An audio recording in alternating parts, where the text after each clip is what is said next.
ರೈತನಾಡು digital ಟಿವಿಗೆ ಸ್ವಾಗತ. ಕರ್ನಾಟಕ ರಾಜ್ಯದಲ್ಲಿ ಒಂದು ಮಹತ್ತರವಾದ ರಾಜಕೀಯ ಬೆಳವಣಿಗೆ ನಡೆದಿದೆ. ಮುಖ್ಯಮಂತ್ರಿ ಸ್ಥಾನಕ್ಕೆ ಸಿದ್ದರಾಮಯ್ಯನವರು ರಾಜೀನಾಮೆ ಕೊಟ್ಟಿದ್ದಾರೆ. ಹಾಗೆಯೇ ಉಪ ಮುಖ್ಯಮಂತ್ರಿಗಳಾಗಿದ್ದ ಡಿ.ಕೆ. ಶಿವಕುಮಾರ್ ಅವರು ಇನ್ನೇನು 2-3 ದಿನದಲ್ಲಿ ಮುಖ್ಯಮಂತ್ರಿಗಳಾಗಿ ಪ್ರಮಾಣ ವಚನ ಸ್ವೀಕಾರ ಮಾಡ್ತಿದ್ದಾರೆ. ಸಚಿವ ಸಂಪುಟದಲ್ಲಿ ಸುಮಾರು ಒಂದು ಅರ್ಧದಷ್ಟು ಸಚಿವರನ್ನ ಹಳಬರನ್ನ ಕೈಬಿಟ್ಟು ಹೊಸ ಸಚಿವರನ್ನ ಸಂಪುಟಕ್ಕೆ ಸೇರಿಸ್ಕೋಬೇಕು ಅನ್ನೋ ಮಾತುಕತೆಗಳು ನಡೀತಿದೆ. ಈ ನಿಟ್ಟಿನಲ್ಲಿ ಮೈಸೂರಿನ ನರಸಿಂಹರಾಜ ಕ್ಷೇತ್ರದ ಸೋಲಿಲ್ಲದ ಸರದಾರ ತನ್ವೀರ್ ಸೇಠ್ ಅವರು ಸಚಿವ ಸಂಪುಟಕ್ಕೆ ಸೇರುವುದು ಬಹುತೇಕ ಖಚಿತ ಆಗಿದೆ. ಈ ವಿಚಾರವನ್ನು ಕುರಿತು ಕಾಂಗ್ರೆಸ್ ಮುಖಂಡರಾದ ಎಸ್.ಎ. ರಹೀಂ ಅವ್ರ ಜೊತೆ ನಾನು ಮಾತಾಡ್ತಾ ಇದ್ದೀನಿ. ಎಸ್.ಎ. ರಹೀಂ ಸಂಪುಟ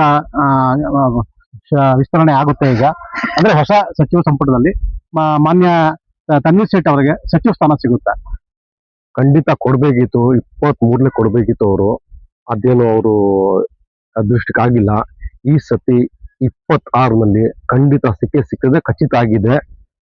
ಒಂದೇನಂದ್ರೆ ಸೋಲು ಸರ್ದಾರ ತನ್ವೀರ್ ಸೇಠ್ ಸಾಹೇಬರು ಒಬ್ಬರೇ ಎನ್ಆರ್ ಕ್ಷೇತ್ರದಲ್ಲಿ ಇರೋದು. 6 ಸತಿ ಗೆದ್ದಿದ್ದಾರೆ, 2 ಸತಿ ಮಿನಿಸ್ಟರ್ ಆಗಿದ್ದಾರೆ. ಈ ಸತಿ ಅವರು ಮಿನಿಸ್ಟರ್ ಕೊಡ್ಬೇಕಂತ ಡಿ.ಕೆ. ಶಿವಕುಮಾರ್ ಸಾಹೇಬರಿಗೆ ಕೇಳ್ಕೊತಾ ಇದ್ದೀವಿ.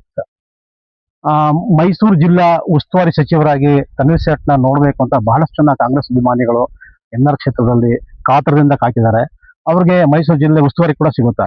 ಮೈಸೂರು ಕೊಟ್ಟುವೆ ನಿಭಿಸ್ತಾರೆ, ಸಿಎಂ ಕೊಟ್ಟರು ನಿಭಿಸ್ತಾರೆ, ಡೆಪ್ಟಿ ಸಿಎಂ ಕೊಟ್ಟರು ನಿಭಿಸ್ತಾರೆ, ಹೋಮ್ ಮಿನಿಸ್ಟರ್ ಕೊಟ್ಟು ನಿಭಿಸ್ತಾರೆ ಸರ್. ಅವರು ಆ ತರ ಪರ್ಫೆಕ್ಟ್ ಮ್ಯಾನ್, ಅದಕ್ಕೆ ಹೇಳ್ತಾರೆ ಪರ್ಫೆಕ್ಟ್ ಮ್ಯಾನ್ ಹೇಳ್ತಾರೆ. ಆ ತರ ಅವರು ಪರ್ಫೆಕ್ಟ್ ಆಗಿ ಕೆಲಸ ಮಾಡಿದ್ದಾರೆ ಸರ್. ಅವರು ಯಾವ ಖಾತೆ ನಿರೀಕ್ಷೆ ಮಾಡ್ತಿದ್ದಾರಲ್ಲ ಸರ್, ಅವರು ಹೋಮ್ ಮಿನಿಸ್ಟರ್ ಕೊಟ್ಟರು ಬಹಳ ಖುಷಿ ನಮ್ಗೆ.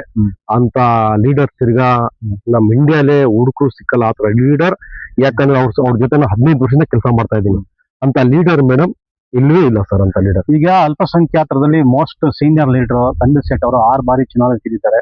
ಹಾಗಾಗಿ ಅವರಿಗೆ ಉಪಮುಖ್ಯಮಂತ್ರಿ ಸ್ಥಾನನೇ ಕೊಡಬೇಕು ಅನ್ನೋದು ಕೂಗು ಎನ್ಆರ್ ಕ್ಷೇತ್ರದಲ್ಲಿದೆ. ಕೊಡ್ಲಿ, ಬಹಳ ಖುಷಿ ಇಲ್ಲ, ಕೊಟ್ಟರು ಬಹಳ ಖುಷಿ. ಆತರ ಕೆಲಸ ಮಾಡಿದಾರಲ್ಲ ಅವರು.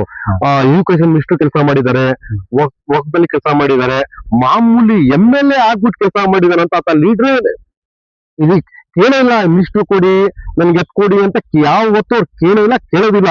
ನಾವು ಕಾರ್ಯಕರ್ತರುಗಳು ಡಿಮ್ಯಾಂಡ್ ಕೊಡ್ಬೇಕು ಅಂತ ಡಿಮ್ಯಾಂಡ್. 23 ಕೇಳಿದ್ರು ಕೊಟ್ಟಿಲ್ಲ. ಅವ್ರಿಗೆ 26ರಲ್ಲಿ ಕೊಟ್ಟೆ ಕೊಡಿದ್ರು ಅಂತ ಭರವಸೆ ಇದೆ ಸರ್. ಅಷ್ಟು ನಮ್ಗೆ ಬಹಳಷ್ಟು ಶಾಸಕರು ನಮ್ಗೆ ಸಚಿವ ಸ್ಥಾನ ಬೇಕು ಅಂತ ಹೇಳಿ ದೆಹಲಿಗೆ ಹೋಗಿ ಕುಂತಿದ್ದಾರೆ. ಆದ್ರೆ ತನ್ವೀರ್ ಸೇಠ್ ಅವರು ದೆಹಲಿಗೂ ಹೋಗಿಲ್ಲ, ಬೆಂಗಳೂರಿಗೂ ಹೋಗಿಲ್ಲ, ಮೈಸೂರಿನಲ್ಲಿ ಆರಾಮಾಗಿ ತಮ್ಮ ಕಾರ್ಯಕರ್ತರ ಜೊತೆ ಕುಂತ್ಕೊಂಡು ಕೆಲಸ ಮಾಡ್ತಿದ್ದಾರೆ. ಏನಿದ್ರೆ ಗೊತ್ತು, ಅದೇ ಲೀಡರ್ ಕ್ವಾಲಿಟಿ ಸರ್. ಕ್ವಾಲಿಟಿ ಅಂದ್ರೆ ಇದೇ, ಎಲ್ಲೂ ಕ್ಷೇತ್ರ ಬಿಟ್ಟು ಹೋಗಿಲ್ಲ. ಅದೇ ಅವ್ರ ಲೀಡರ್ ಕ್ವಾಲಿಟಿ. ಜನದ ಜೊತೆ ಇರಬೇಕು. ನಾಯಕ ಅಂತ ಹೇಳೋದು ಇದಕ್ಕೇನೆ, ಜನದ ಜೊತೆ ಇರ್ತಾನಲ್ಲ ಅವ್ನ ನಾಯಕ. ಮಿನಿಸ್ಟರ್ ಕೊಡಿ, ಅದ್ ಕೊಡಿ ಇದ್ ಕೊಡಿ ಅಂತ ಯಾವತ್ತು ಹೋಗೋದಿಲ್ಲ. ಅವರು ಮನೆ ಹತ್ರ ಕೂತ್ಕೊಂಡು ನಮ್ಮಂತವ್ರ ಕಾರ್ಯಕರ್ತರಿಗೆ ಏನ್ ಕೆಲಸ ಮಾಡ್ತಾ ಇದೆ, ಏನ್ ಇದೆ ಕೆಲಸ ಅಂದ್ರೆ ಅದ್ ಕೇಳ್ತಾ ಇದಾರೆ ಅವರು. ಬಹಳಷ್ಟು ಎನ್ಆರ್ ಕ್ಷೇತ್ರದಲ್ಲಿ ಅಭಿವೃದ್ಧಿ ಕೆಲಸಗಳನ್ನ ತನ್ವೀರ್ ಸೇಠ್ ಅವ್ರು ಮಾಡಿದ್ದಾರೆ. ಈಗ ಅವರು ಸಚಿವರು ಆದ್ಮೇಲೆ ಅವರಿಂದ ಬಹಳಷ್ಟು ಕೆಲಸ ಇನ್ನು ನಿರೀಕ್ಷೆ ಮಾಡಿದೀರಾ ಸರ್? ಕೆಲಸ ಮನೇಲಿ ಕೂತ್ಕೊಂಡು ಕೆಲಸ ಮಾಡಿರೋರು ಇನ್ಮೇಲೆ ಮಿನಿಸ್ಟರ್ ಆಗ್ಬಿಟ್ರೆ ಅವರು ಕೆಲಸ ಅಲ್ಲ ಓಡ್ತಾ PT ಉಷಾ ಅವರೇ ಕೆಲಸ ಓಡ್ತದೆ ಅವರು ನಮ್ಮ ಕ್ಷೇತ್ರದಲ್ಲಿ, ಕರ್ನಾಟಕದಲ್ಲಿ ಹೋಗ್ತದೆ ಕೆಲಸ ನಮ್ದು. ಅದ್ ಹೇಳಕ್ ಇಚ್ಛ ಪಡ್ತೀನಿ. ನಮ್ ಮೀಡಿಯಾದವರು, ಮಾಧ್ಯಮದವರು ಅವ್ರಿಗೆ ದಯವಿಟ್ಟು ಡಿ.ಕೆ. ಶಿವಕುಮಾರ್ ಅವ್ರಿಗೆ ತಲುಪಿಸ್ಬೇಕು. ತಕ್ಷಣ ಅವ್ರಿಗೆ ಮಿನಿಸ್ಟರ್ ಕೊಳ್ಳಿ, ಹೋಮ್ ಮಿನಿಸ್ಟರ್ ಕೊಳ್ಳಿ ಅಂತ ಕೇಳ್ಕೊಂಡು ನಾನು ಮಾತನ್ನ ಮುಗಿಸ್ತಾ ಇದೀನಿ. ಜೈ ಹೋ ಕಾಂಗ್ರೆಸ್, ಜೈ ಹೋ ಕರ್ನಾಟಕ.